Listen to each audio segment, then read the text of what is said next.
Appel. Alors, la présidente Montpertuis, représentée par Yassinteva. Yassinteva est présent. Nadine Vagioni, Yekui. Henri Véronique, elle est là. Bénédette et Paul Félix, il est là. Kaitouk Paul Joseph a donné pouvoir à Marie-Hélène Casanova-Servas. Campana Françoise a donné pouvoir à Romain Colonne. Casanova-Servas Marie-Hélène, elle est là. Chiappini Angèle, elle est en visio. Colonna Romain est cuit.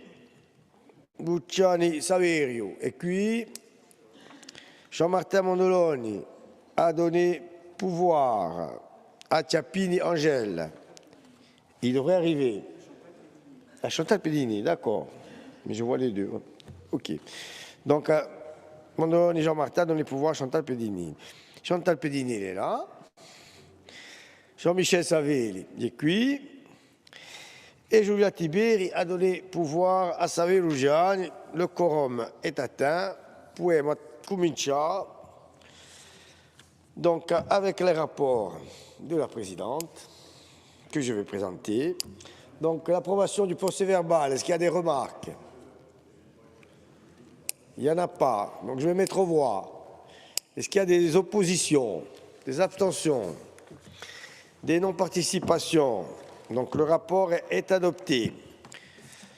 Nous avons le rapport 320 avec un mandat spécial accordé à M. Antoine-Marie Graziani. Alors, Antoine-Marie Graziani,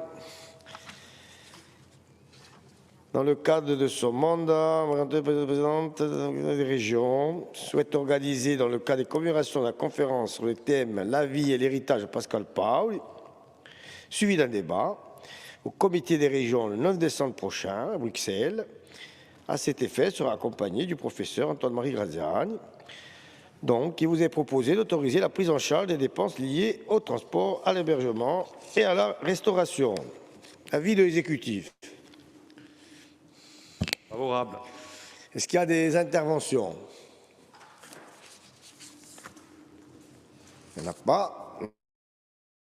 Donc, je mets au vote des abstentions. Abstention du groupe Nous sauf nous. S'il y a des non-participations, donc le rapport est adopté et on peut passer au rapport 337. Donc, mandat spécial accordé à M. Joseph Savelli. Donc, M. Joseph Savelli, on vous demande de prendre en charge le déplacement de Joseph Savelli, conseiller de l'Assemblée de Corse, qui représentera Madame la Présidente de l'Assemblée de Corse lors de la messe des Corses, qui sera célébrée par le cardinal Boustir en l'église Saint-Séverin de Paris le 9 décembre prochain. Donc, il vous est proposé d'autoriser la prise en charge des transports, hébergements, restauration liés à ces déplacements. Avis de l'exécutif. Avis de l'exécutif. Julien? On était encore sur les 6, c'est un sujet qui nous passionne. Discuter de la messe. Favorable, bien sûr. Très bien. Est-ce qu'il y a des interventions? Je mets aux voix. Est-ce qu'il y a des oppositions, des abstentions? Sauf une. Des non-participations. Le rapport est adopté. Mandat spécial accordé à la vice-présidente de l'Assemblée de la Juventus, Mme Fora Bertoncini, vice-présidente de l'Assemblée de la Juventus. Donc, Mme Bertoncini a été invitée par M. Michael Aucoin-Cuir, secrétaire général du groupe Alliance européenne au sein du Comité européen des régions, à participer à la session plénière et aux réunions associées qui se tiendront à Bruxelles du 9 au 11 décembre, afin qu'elle découvre le plein fonctionnement de cette institution. Donc, il vous est proposé d'autoriser la prise en charge des dépenses de transport et d'hébergement liées à ce déplacement. Avis de l'exécutif. Julien? Merci. Est-ce qu'il y a des questions, interrogations? Non. Donc, je mets aux voix. Est-ce qu'il y a des oppositions? Des abstentions? Abstention. Sauf une non-participation. Le rapport est adopté. On peut passer au rapport 324. Désignation. Il faut juste dire qu'ils avaient accepté l'urgence dans les deux cas. Donc vous avez aussi voté l'urgence dans ces rapports puisqu'il fallait un vote sur l'urgence. Donc désignation des représentants de l'Assemblée de Corse au sein de la commission contre les pratiques mafieuses. 2 représentants par groupe et plus une non inscrite. Le groupe Sofiuno a désigné M. Mondologne et Mme Mariotti. Le groupe Lantrastra, M. Jong et Mme Terigui. Donc pour les autres, nous attendons les noms. M. Colonne. Maria-Hélène Casanova-Servas et Antonia Luciani.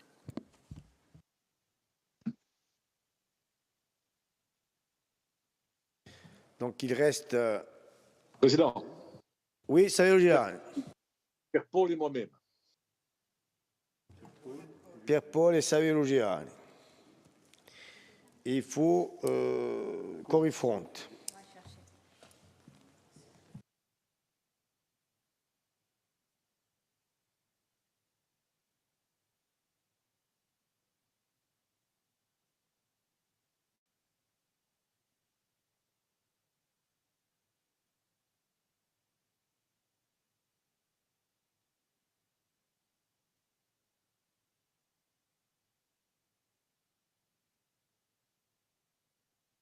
Deux personnes pour la commission contre les pratiques mafieuses.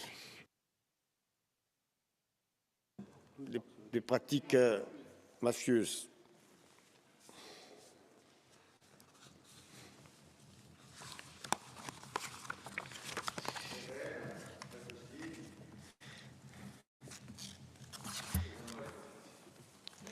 J'en ai le profil. Donc je mets aux voix. Est-ce qu'il y a des oppositions, des abstentions? Non-participation. Donc le rapport est adopté à l'unanimité. Donc on peut passer au rapport 317, renouvellement de convention avec des communautés de communes établissant la répartition des interventions dans le cadre des compétences espaces naturels sensibles et gestion milieu aquatique des préventions inondations. J'ai ma pipe. Donc, dépôt de M. Paul-Joseph Caïtou. Vous avez la parole, monsieur le représentant de l'exécutif. C'est moi qui prends la parole, Monsieur le Président. Est-ce que vous m'entendez? Oui, vous avez la parole. Salut. Salut. Donc, rapport 317, il traite du renouvellement, comme vous l'avez dit, des conventions entre la collectivité de Corse et les communautés de communes de la Piève et de l'Ornane et du Tarvo et du Sartenay-Valincotard, initialement approuvées en 2019 par l'Assemblée de Corse. Ces conventions organisent la répartition des actions menées sur le bassin versant du Tar, dans le cadre des compétences liées aux espaces naturels sensibles et à la gestion des milieux aquatiques et la prévention des inondations GEMAPI. Donc, pour information, les actions mises en œuvre par les différents intervenants ont permis notamment une concertation élargie avec l'ensemble des acteurs du territoire, l'amélioration notable de la qualité de l'eau, notamment de la qualité des eaux de baignade sur 17 km du fleuve, la protection des zones agricoles et des sites naturels contre les espèces invasives, le renouvellement du label site rivière sauvage niveau 3, la valorisation des sites naturels comme support de développement local, la réalisation d'animations d'éducation à l'environnement en direction des scolaires et la création de la marque de territoire Taraou, Unawa Dindashita. Pour rappel, la collectivité de Corse a engagé un nouveau programme pluriannuel de restauration, d'entretien et de valorisation adopté par la délibération de la commission permanente de la collectivité de Corse en 2022, programme déclaré d'intérêt général en 2023 d'ailleurs par arrêté préfectoral. Aussi, le renouvellement de ces conventions va permettre de répondre à une nécessité réglementaire pour poursuivre les actions du plan pluriannuel réalisé par la collectivité de Corse et surtout de bénéficier des aides financières, notamment de l'Agence de l'eau. Donc le rapport, c'est en fait le renouvellement, de vous demander d'approuver le renouvellement de ces deux conventions sur une durée de 3 ans pour qu'elles soient en adéquation avec le plan pluriannuel de travaux qui avait été voté auparavant. Je vous remercie. Alors, il y a un avis favorable de la Commission du développement économique. Est-ce qu'il y a des interventions?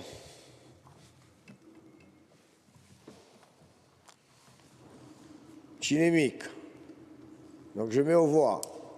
Est-ce qu'il y a des oppositions? Des abstentions? Des non-participations? Le rapport est adopté à l'unanimité.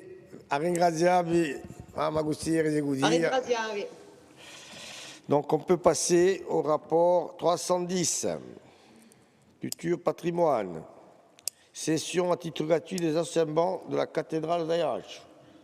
Madame la conseillère exécutive, vous avez la parole. Monsieur le Président, Mesdames et Messieurs, c'est un rapport sur effectivement la cession des anciens bancs depuis le renouvellement des bancs de la cathédrale d'Ayache en décembre 2024, donc l'année dernière. Ces bancs sont actuellement stockés au sein des dépôts de la collectivité. Nous proposons sur les 69 bancs, ou plutôt 68, puisque un est trop détérioré, de les céder, comme vous le voyez dans le rapport, à la confrérie de l'Immaculée Conception à Bastia, à la commune d'Al-Landou. Ce sont des bancs qui sont destinés aux églises, hein, pas aux communes, hein, pas aux mairies, pardon. À la commune de Mours, à la confrérie de San Roque Luinayac, San Giovanni di Muriani et à la commune de Morsiglia. À titre gratuit, bien sûr. Merci. Donc, avis favorable de la Commission des finances. Est-ce qu'il y a des interventions? Romain Colonne. Est-ce que vous pouvez éteindre votre micro, madame? Merci, Monsieur le Président. Non, simplement pour dire, nous, on votera très favorablement ce dossier, et on est content de le faire. Mais Madame la conseillère l'a dit, je ne sais pas si ça apparaissait dans la version écrite, mais la collectivité a renouvelé l'ensemble du mobilier de la cathédrale d'Ayache, je veux dire, c'est quand même quelque chose d'important parce qu'il y a eu toute la façade qui avait été refaite, il y a tout un certain nombre de travaux réguliers qui sont opérés sur la cathédrale, et un mobilier qui était déjà très beau, ancien, mais qui a été, puisqu'il était un petit peu vétuste, qui a été entièrement renouvelé. C'est quand même des investissements qui sont conséquents, alors qu'ils peuvent ici ou là passer un petit peu inaperçus, sauf pour les usagers de l'Église, mais c'est quand même des investissements qui sont réguliers et importants à l'adresse de la cathédrale ou d'autres édifices de ce type-là. Donc nous, on vote très, très volontiers, et je voulais quand même, à l'appui de ce que vient de dire Madame la conseillère exécutive, le souligner. D'autres interventions? Non. Donc je mets aux voix le rapport. Est-ce qu'il y a des oppositions? Des non-participations? Des oppositions? Donc le rapport est adopté. On peut passer au rapport numéro 330, modification du soutien aux travaux de réhabilitation et de réaménagement des locaux de l'association Agavra Culturale. Mesdames Baroul.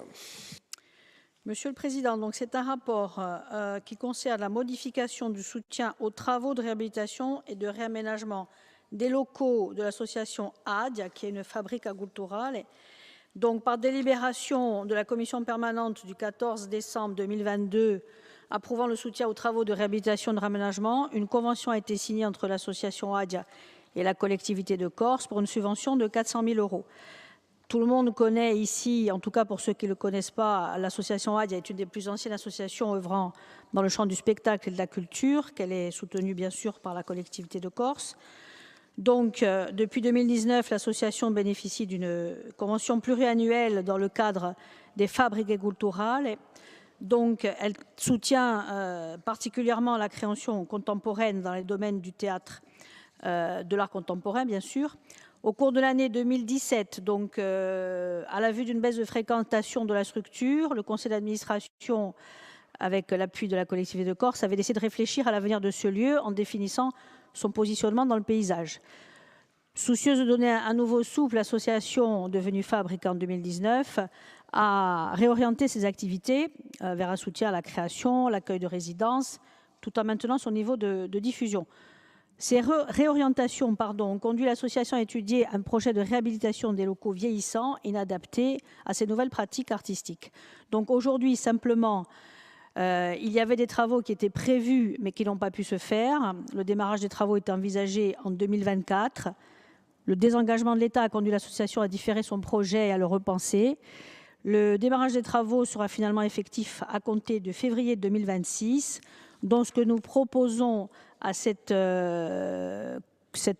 hémicycle, c'est de ramener la dépense subventionnable à 656 000 € et d'augmenter le taux d'intervention de la collectivité de Corse de 42% à 61%, mais sans aucun changement sur l'accompagnement qui est maintenu à 400 000 € et d'autoriser le président, bien sûr, à signer ce projet d'avenant de convention pour que les travaux puissent commencer. Arin Grazia, l'avis favorable de la commission des finances. Est-ce qu'il y a des interventions? Chinémique, je mets aux voix. Qu'il y a des oppositions, des abstentions, non-participation. Le rapport est adopté. Merci, Madame la conseillère exécutive. On peut passer au social et à la santé avec le rapport 311, organisation de la semaine Ingrandaba de mars 2026. Ringrazia voce Presidente, salute a tutte e a tutti. Donc, questo rapporto di annanta politica di promozione della salute, il vous est ainsi proposé de renouveler la Cité-Merne Ingrandabè du 16 au 20 mars 2026 et de la déployer comme nous la faisons depuis 2022 sur l'ensemble de la Corse. Le thème retenu est déséquilibre. Car pendant la petite enfance, cette quête est au cœur du développement entre liberté et règles, entre sécurité et exploitation. Au programme encore cette année des conférences, des débats, un café des parents ou bien différents ateliers organisés par les 14 PMI de Corse en lien avec nos partenaires. Je pense par exemple aux 2 CAF de Corse, mais aussi aux associations. Cette semaine s'adresse aux enfants de 0 à 12 ans et à leurs parents, mais des actions intergénérationnelles seront également proposées, comme par exemple l'année dernière, des enfants scolarisés en maternelle et des personnes âgées ont partagé un atelier autour de la lecture. Plusieurs directions de la collectivité sont impliquées pour la bonne réalisation de cet événement, Cultura, Lingua Corse et Juventud. Pour la mettre en place cette semaine, les dépenses s'élèvent à 15 000 €. Ringraziavi. Ringraziavi. Donc, il y a un avis favorable de la commission des finances et un avis favorable de la commission sociale. Est-ce qu'il y a des interventions? Oui, Chantal. Non, très rapidement, juste pour dire que c'est très bien de refaire cette semaine Ingrandabè. Ça a été une très belle réussite l'année dernière. On a eu un bon retour et voilà, donc merci Madame la conseillère exécutive et de refaire cette semaine-là qui est très, très intéressante. Merci. Merci. D'autres interventions? Non, donc je mets aux voix. Est-ce qu'il y a des oppositions? Abstention? Non-participation. Le rapport est adopté. On peut passer au rapport 312, convention de financement de l'association départementale des pupilles de l'enseignement public, des PEP d'Abarol. Ringrazia voce Presidente. Le Centre d'action médico-sociale précoce, le CAMS de Bastia, est géré par l'association départementale des pupilles de l'enseignement public, PEP, qui assure des missions de dépistage, de prévention, de soins et d'orientation chez les enfants de moins de 6 ans qui présentent des difficultés de développement ou des symptômes du handicap. Au sein du CAMS, on retrouve l'équipe diagnostic autisme de proximité, l'EDAP, qui assure une mission de dépistage précoce de l'autisme. La plateforme de coordination et d'orientation troubles du neurodéveloppement, la PCO-TND, qui permet à travers plusieurs bilans et interventions précoces d'accélérer le parcours de soins lors du repérage et de troubles significatifs chez le tout petit enfant. La collectivité, dans le cadre de ses compétences et conformément au Code de l'action sociale et des familles, participe financièrement à hauteur de 20% de la dotation globale du CAMS, dont sont exclus l'EDAP et la PCO, soit 371 929 €. De son côté, la PMI a pour rôle de mesurer les besoins médicaux, psychologiques, sociaux pour la santé des enfants, prévenir et dépister les enfants en situation de handicap, apporter des conseils aux familles pour leur prise en charge. L'extension récente de la PCO aux enfants de 7 à 12 ans vient parfaitement compléter les actions menées par Agathe-Tistéline et s'articuler avec ces missions. La PMI et le CAMS assurent donc des missions orientées vers un même objectif, d'améliorer le dépistage, de prévention, des soins et d'orientation dans le but de faciliter la prise en charge des enfants et accélérer leur parcours de soins. Il vous est ainsi proposé d'apporter un soutien financier supplémentaire au CAMS de Bastia, c'est-à-dire de manière extralégale pour les dispositifs EDAP et PCO-TN2 à hauteur de 124 293 €, soit 20% de la somme totale allouée à ces activités. Arie Graziavi. Graziabi, avis favorable de la commission sociale, avis favorable de la commission des finances. Est-ce qu'il y a des interventions?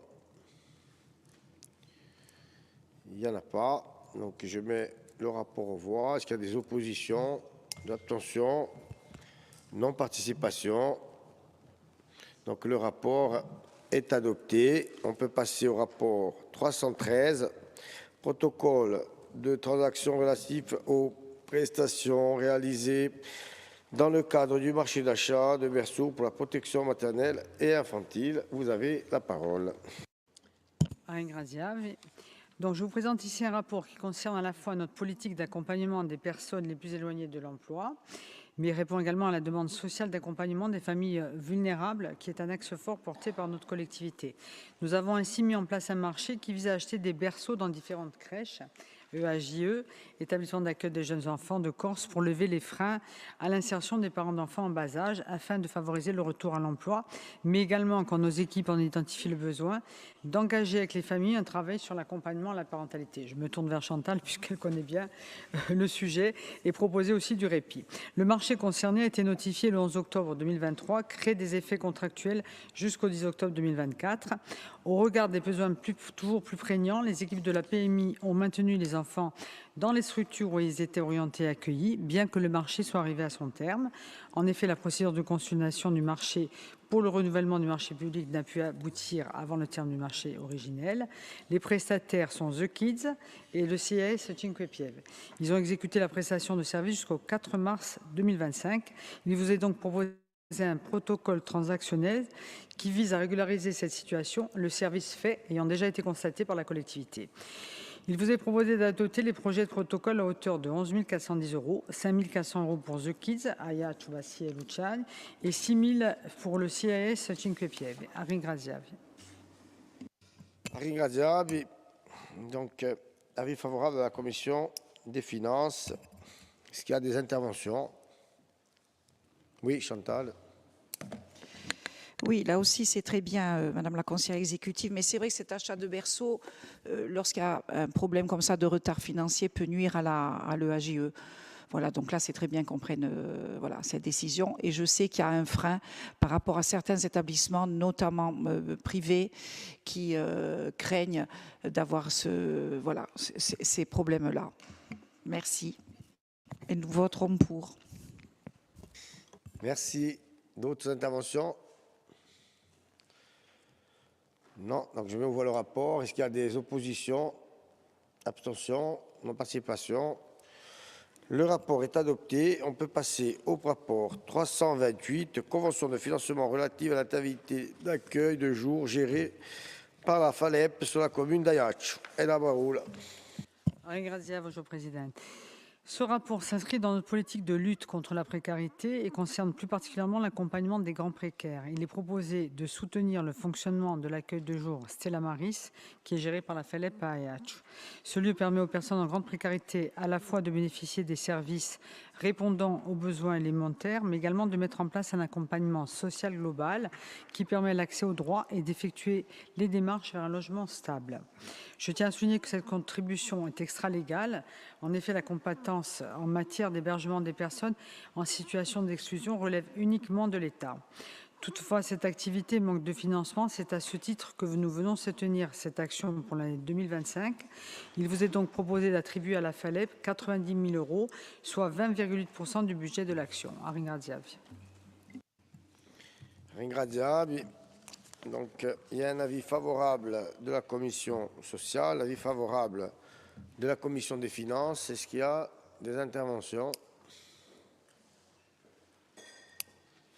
Cinémique. Donc, je mets aux voix. Est-ce qu'il y a des oppositions? Abstention? Non-participation?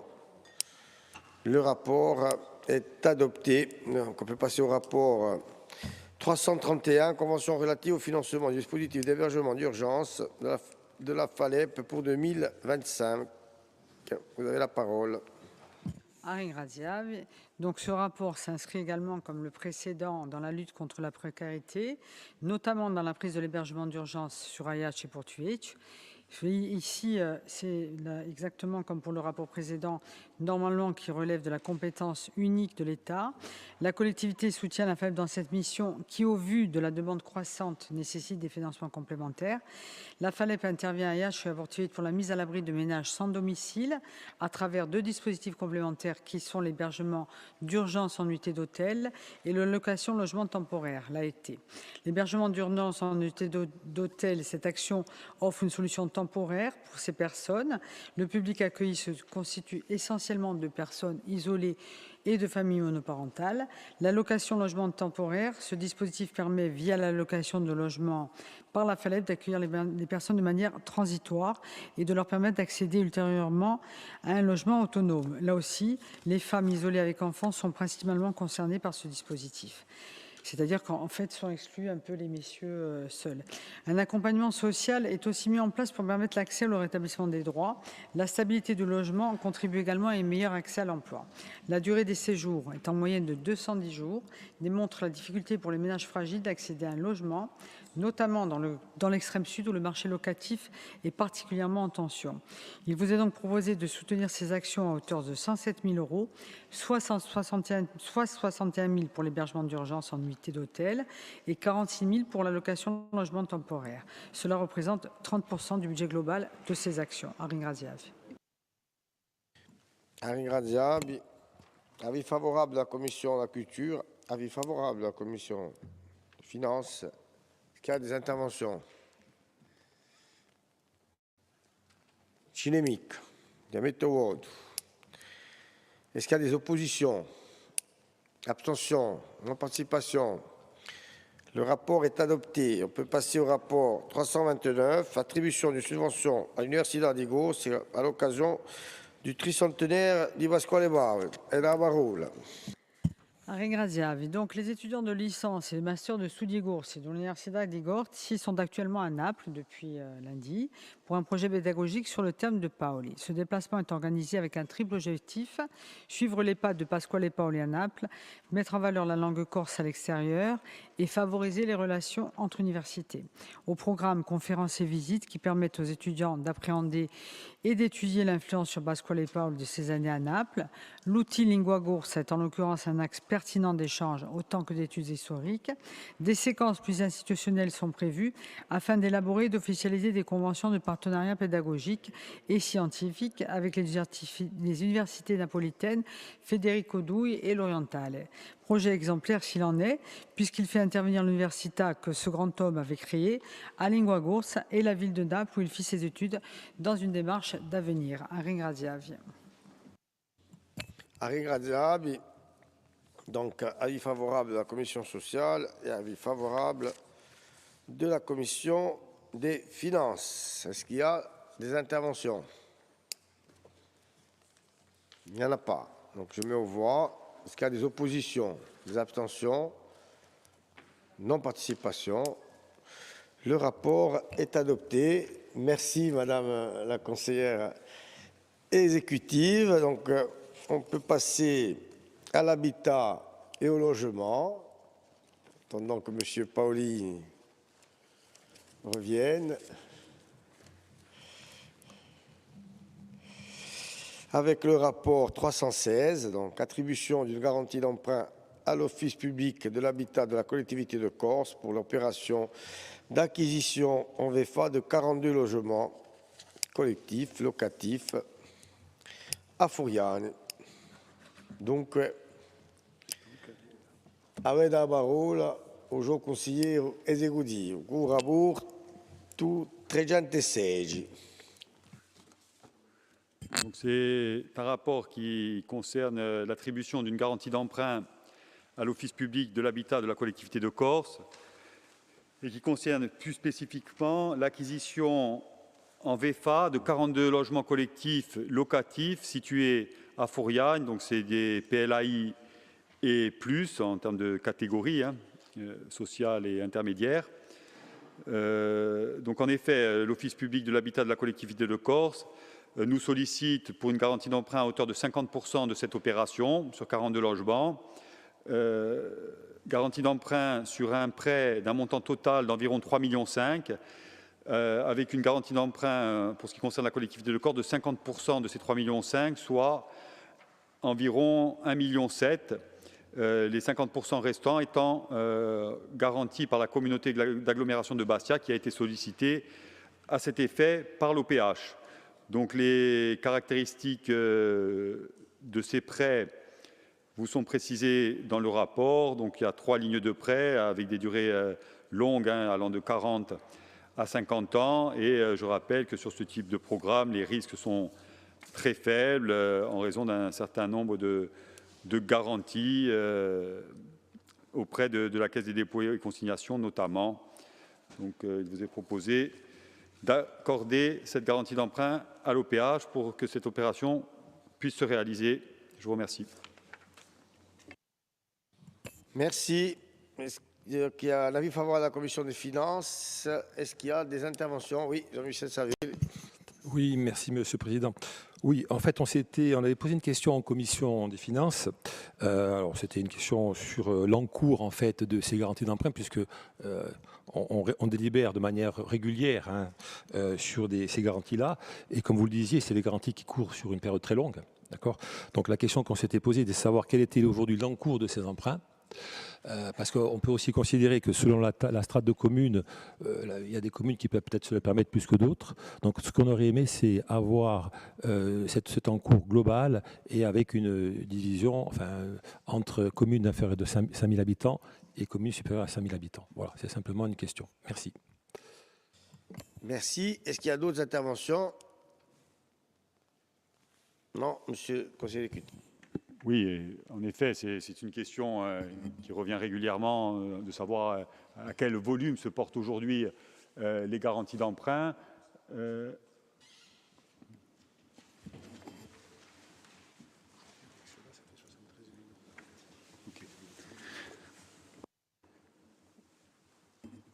À quel volume se portent globalement ces garanties d'emprunt accordées aux bailleurs sociaux publics pour l'essentiel.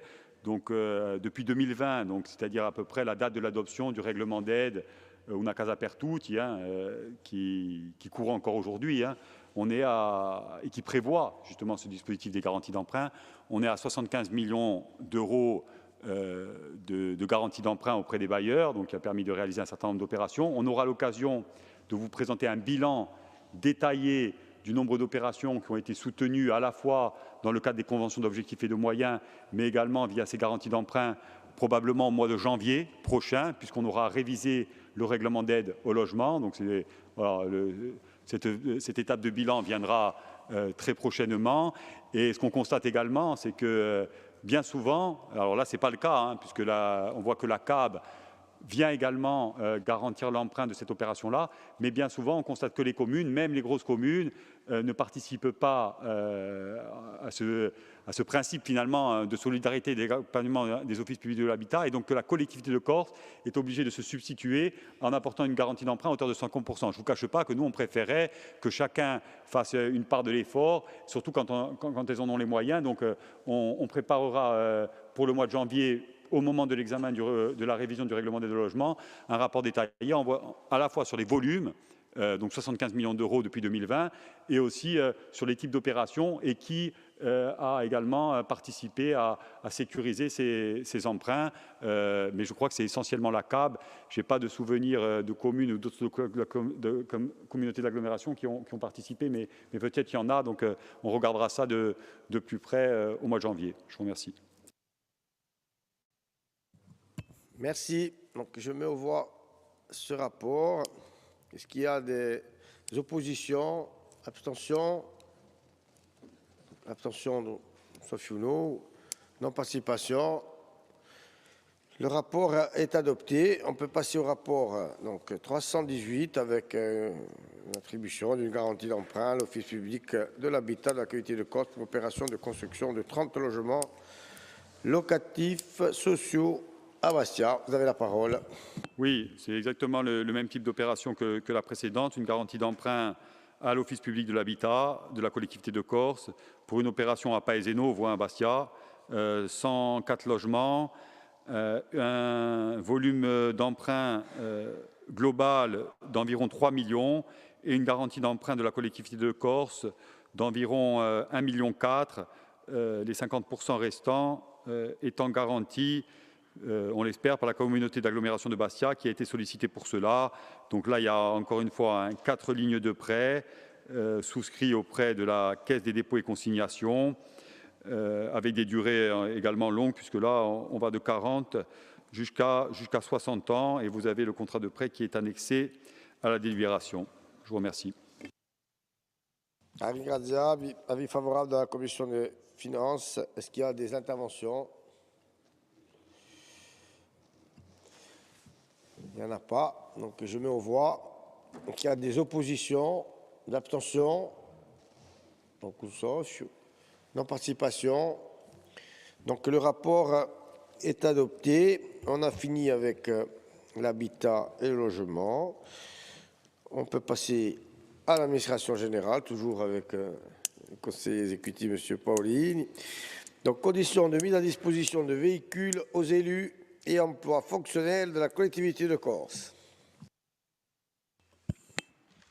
Oui, il s'agit en effet d'un rapport qui traite de la mise à disposition de véhicules de service et de fonction aux élus et agents occupants des emplois fonctionnels de la collectivité de Corse. Donc, c'est des rapports qui reviennent régulièrement, puisque vous avez eu à délibérer sur cette question en 2022, 2023 et 2024, dans le cadre de la commission permanente, qui a adopté les modalités de mise à disposition des véhicules par la collectivité de Corse aux élus et aux agents. Donc, cette procédure, elle est définie par référence à l'article L 4135-19-3 du Code général des collectivités territoriales. Donc, je ne vous fais pas une lecture du texte, mais qui prévoit en effet qu'une délibération annuelle permet au Conseil exécutif de mettre un véhicule à disposition de ses membres ou de ses agents lorsque l'exercice de leur mandat et de leurs fonctions le justifie. Donc, le rapport vous présente les modalités de mise à disposition des véhicules aux agents et élus, et aux agents qui occupent un emploi fonctionnel.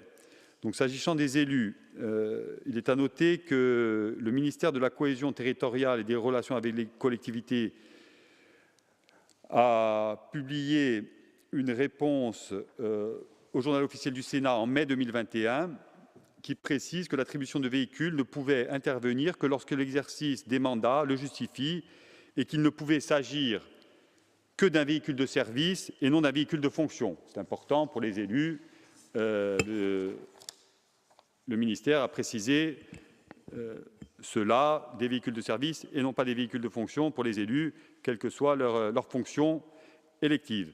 Donc la collectivité de Corse, bien sûr, dispose d'un pool de véhicules de service en pleine propriété ou en location. Et il vous est proposé que certains d'entre eux puissent être mis à disposition des élus membres du Conseil exécutif, les membres du Conseil exécutif donc, et la présidente de l'Assemblée de Corse dans le cadre de l'exercice de leurs fonctions. Donc c'est le premier point du rapport, d'autoriser la mise à disposition de véhicules de service aux membres du Conseil exécutif et à la présidente de l'Assemblée de Corse. Le deuxième point concerne les véhicules de fonction ou de service par nécessité absolue de service. Donc ça, c'est régi par les dispositions de la loi du 28 novembre 1990 qui a été modifiée par la loi du 7 août 2015 et qui précise qu'un certain nombre de fonctions nécessitent la mise à disposition de véhicules de service. Donc il s'agit d'inscrire, en raison des responsabilités inhérentes à leurs fonctions, l'emploi de directeur général des services, de directeur ou directrice générale adjoint, de directeur de cabinet ou directrice de cabinet de Monsieur le Président du Conseil exécutif, ainsi que le directeur ou la directrice de cabinet de Madame la Présidente de l'Assemblée de Corse, comme ouvrant droit, donc ses responsabilités, ses missions, à l'attribution d'un véhicule de fonction ou de service par nécessité absolue. Enfin, de préciser que lorsqu'un véhicule de l'administration est mis à disposition d'un agent qui l'utilise à des fins à la fois professionnelles et personnelles, l'utilisation privée du véhicule constitue un avantage en nature qui est soumis à cotisation sociale. Enfin, en ce qui concerne les modalités d'usage des véhicules de fonction et de service, il est précisé que les notions de définir les différents modes d'utilisation des véhicules de fonction et de service de la collectivité de Corse, et donc de préciser ces deux notions. Enfin, en ce qui concerne la prise en charge des frais liés aux dépenses d'entretien des véhicules et d'utilisation, c'est-à-dire le carburant, les révisions, les réparations, les lavages, les locations, etc. Ces frais-là sont également pris en charge dans le cadre des crédits inscrits au budget de la collectivité de Corse. Donc vous avez un récapitulatif dans le rapport de l'ensemble des bénéficiaires de ces véhicules de fonction. Et bien sûr, on pourra également vous préciser que le montant annuel affecté dans le cadre de ce marché est de 300 000 € et vous pourrez avoir plus d'informations sur le nombre de véhicules qui sont concernés si vous le souhaitez. Je vous remercie. Merci. Donc, il y a un avis favorable de la Commission des finances. Est-ce qu'il y a des interventions? Non. Donc, je mets aux voix ce rapport. Est-ce qu'il y a des oppositions, des abstentions, des non-participations? Le rapport est adopté. Ringrazia. On peut passer au rapport 326, mise à disposition par la collectivité de Corse au profit du GIRTEC de locaux à Bastia, un russe de Casabianca et la Baroule. Oui, ce rapport il fait suite à un rapport qui avait été validé il y a quelques mois par la commission permanente également, qui consistait à mettre à disposition des locaux au profit du GIRTEC à Ajaccio, ou plus précisément dans l'immeuble Castellani, à proximité d'ailleurs des locaux de l'Agence d'urbanisme et d'énergie et de la MDPA, je crois, qui sont également dans cet immeuble. Il y a un certain nombre de services de la collectivité de Corse. Une mise à disposition, je le rappelle, qui avait été faite gratuitement, en prenant également en charge tous les frais, je dirais, inhérents au fonctionnement des locaux, c'est-à-dire les frais d'électricité, d'eau, etc. C'était une contribution significative de la collectivité de Corse aux missions essentielles qu'exerce le GIRTEC, notamment de résorption du désordre foncier en Corse. Donc dans la continuité de cet accompagnement voulu par la collectivité de Corse auprès du GIRTEC, il vous est proposé ici une mise à disposition d'un bureau libre au sein des locaux 1 rue de Luz de Casabianca à Bastia, par un bail entre la collectivité de Corse au profit de GIRTEC. Alors, ce sont des locaux qui sont déjà occupés en grande partie par l'Association des maires de Haute-Corse. Un bureau était libre, le GIRTEC était intéressé pour pouvoir avoir une forme d'antenne, ou en tout cas une présence sur Bastia. Et bien sûr qu'on a accepté cette proposition. Et donc, selon les mêmes modalités, en quelque sorte, que ce qu'on a fait sur Ajaccio, on fait la même chose sur Bastia. Donc, c'est une mise à disposition à titre gratuit et on prend en charge également l'ensemble des frais relatifs aux fluides, eau, électricité, etc. Et ça permet aussi au GIRTEC une valorisation de subventions en nature dans le cadre de son budget par la prise en charge de ses dépenses par la collectivité de Corse. Voilà, je crois que l'ensemble des partis est très content, notamment les associations des maires de Haute-Corse, d'avoir à proximité directe de leur association, le GIRTEC, qui fait un travail aussi, bien sûr, général, global, mais également un travail, je dirais, à destination des communes, des territoires, même dans les toutes petites communes, avec tout le référencement des biens vacants, des biens sans maître, etc. Et donc c'est important qu'ils puissent avoir une présence également en Haute-Corse. Voilà, je vous remercie. Arin Gradia, avis favorable de la Commission des finances. Est-ce qu'il y a des interventions? Jean-Michel. Oui, merci. Juste une question. Est-ce que ce local, enfin cette antenne, sera capable de traiter les problèmes de désordre foncier, notamment le titrage des parcelles, de manière indépendante jusqu'au bout du cycle, ou ensuite ça va basculer sur Ajaccio pour la finalisation? Non, c'est juste une question parce que c'est vrai que comme on a du retard, ce serait bien éventuellement que cette antenne soit capable d'aller jusqu'au bout du traitement du désordre foncier. Merci. Très bonne question. C'est l'exécutif. C'est une question difficile. On pourrait même s'interroger d'ores et déjà si les moyens actuels du GIRTEC sont suffisants pour répondre à la problématique auquel on est confronté la Corse en matière de désordre foncier. Nous, on considère que les moyens actuels sont insuffisants, malgré le fait que le GIRTEC aujourd'hui a des agents qui sont très compétents, qui sont formés, pour certains qui sont là depuis longtemps, que la présidente actuelle du GIRTEC a une action très volontariste, notamment à destination des petites communes de l'intérieur et de montagne, où la prestation est offerte gratuitement, où le GIRTEC se déplace, et je peux en témoigner, pour offrir des diagnostics fonciers à toutes les communes qui souhaitent s'engager dans des procédures de biens vacants et sans maître.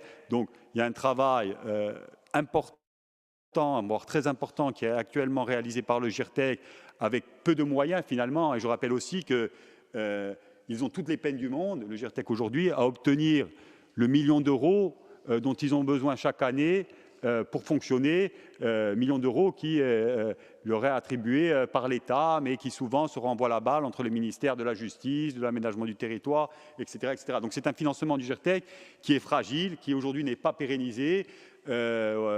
Il y aura probablement une réflexion à avoir, notamment dans le cadre du processus d'autonomie, de savoir comment on pérennise l'action du GIRTEC, comment on sécurise ces agents, parce que ces agents, tous les ans, ils sont confrontés je dirais, au couperet de savoir si l'argent va effectivement être affecté. Donc, ce n'est pas une situation qui est facile. Et donc, voilà, il y aura probablement une réflexion à avoir et une discussion à avoir avec l'État pour trouver les voies et moyens d'offrir la sécurité suffisante au GIRTEC pour régler cette problématique. Je rappelle également qu'il y a un pôle foncier judiciaire qui est en voie de création, qui a été annoncé par Darmanin. Là encore, on a des discussions également sur ce sujet-là.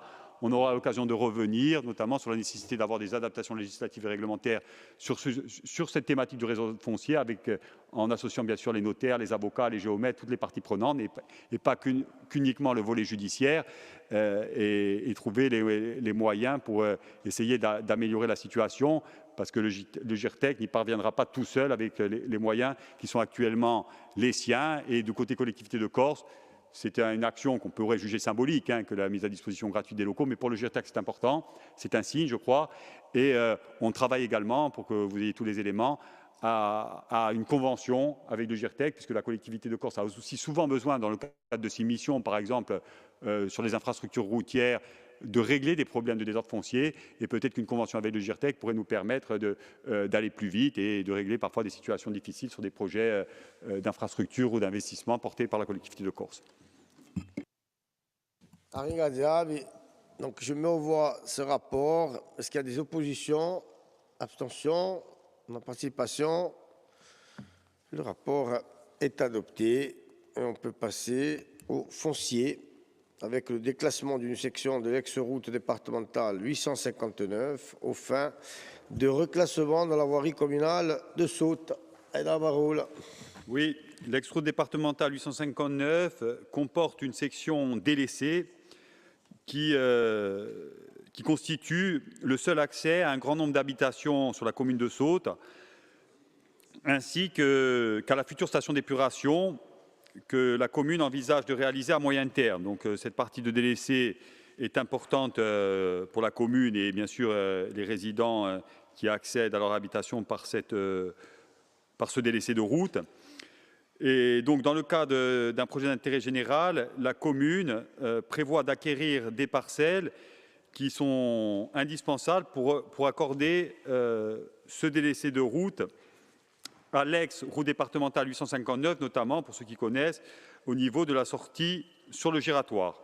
À ce titre, elle nous demande que la portion de route soit intégrée dans son domaine public communal.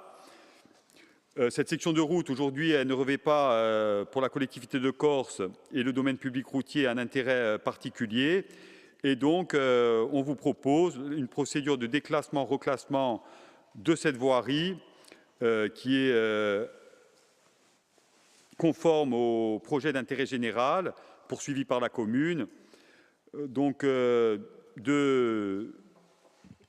éléments vous sont proposés. Premièrement, d'approuver le déclassement du domaine public routier de la collectivité de Corse d'une section de l'ex-route départementale 859 sur une longueur de 1400 mètres linéaires aux fins de reclassement de ces 1400 mètres linéaires dans la voirie de la commune de Saultes et d'autoriser bien sûr le président à signer l'arrêté de déclassement et de reclassement. Je vous remercie. Merci. Donc, avis favorable de la Commission du développement. Est-ce qu'il y a des interventions? Il n'y en a pas. Je mets au voix. Est-ce qu'il y a des oppositions, des abstentions, non-participation? Le rapport est adopté. On peut passer au rapport 325, participation financière de l'opération de réfection de l'aire de trafic Alpha et de sa voie de desserte de l'aéroport de Bastia Poretta. Merci. Oui, en date du 3 octobre 2017, l'aéroport de Bastia Poretta a obtenu le certificat de sécurité aéroportuaire, un certificat qui est conforme aux dispositions du règlement européen numéro 216/2008 et du Conseil du 20 février 2008. Dans ce cadre, il est indispensable de remédier à une problématique sécuritaire majeure sur l'aéroport de Bastia Poretta, qui est liée à des dégradations constatées sur l'aire de trafic Alpha et sur sa voie de desserte. Dégradations qui se sont accentuées au fil du temps en créant une multitude de fissures sur cette aire de trafic. Cette situation dégradée est susceptible de générer des événements redoutés en matière de sécurité aérienne qui sont caractérisés par ce qu'on appelle des FOD, c'est-à-dire des débris d'objets étrangers. Et cela peut porter atteinte à la sécurité des usagers, bien sûr, et des avions. Bien sûr que des travaux ponctuels de réparation et de nombreuses mesures de réduction des risques ont été réalisés pour maintenir les capacités opérationnelles de cette aire de trafic, mais il est aujourd'hui indispensable de réaliser les travaux de manière pérenne afin de remédier à cette situation qui peut menacer le maintien du certificat de sécurité aéroportuaire.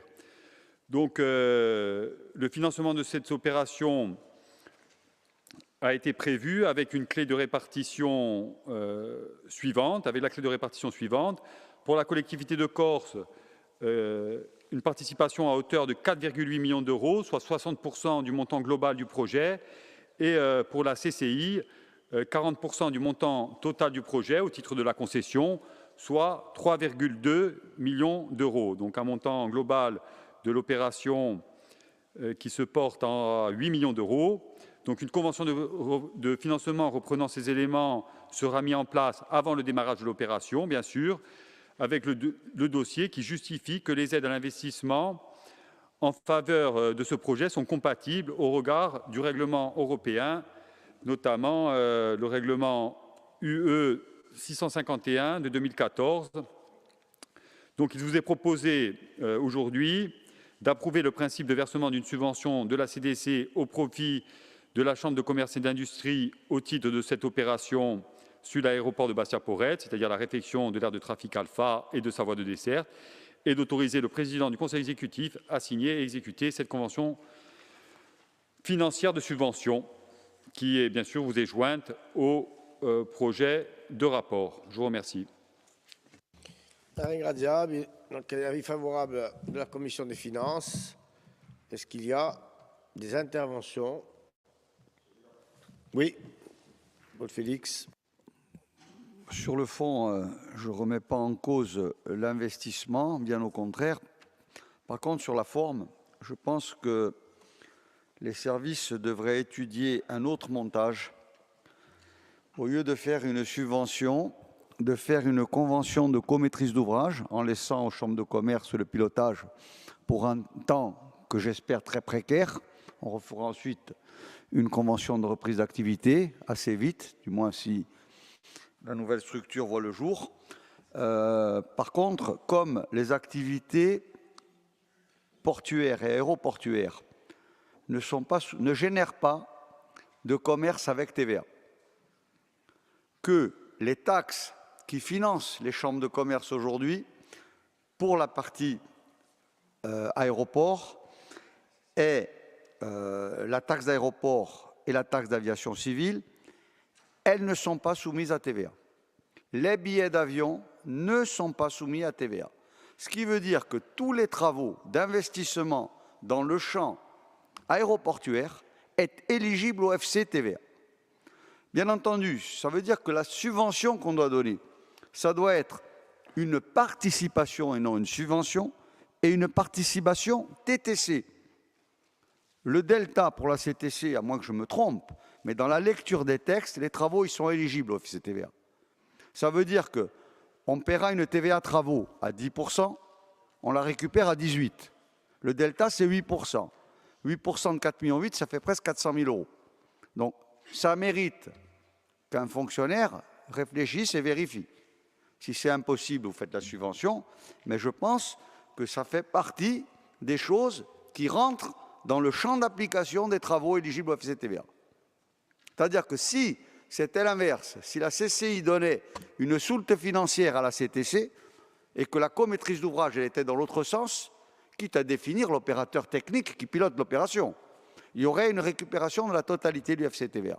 Parce que l'argent que donne la CCI n'a pas été généré par un produit financier qui est assujetti à la TVA. Ça marche comme ça.